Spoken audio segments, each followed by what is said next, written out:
నాకన్న గొప్పవాడు గాని గొప్ప వస్తువు గాని మరేదియు ప్రపంచమున లేదు. సూత్రమున మణులు గుర్చబడినట్లు ఈ జగమంతయు నాయందు నిక్షిప్తమయ్యున్నది.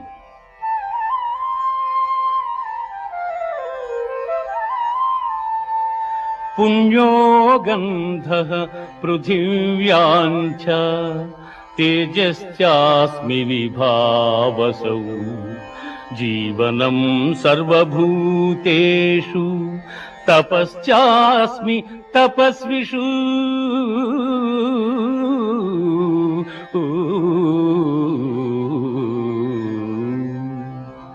భూమి యందు సుగంధము, అగ్ని యందు తేజము, ఎల్లభూతముల యందు ఆయువు, తపస్సుల యందు తపస్సు నేనుగా ఎరుగుము.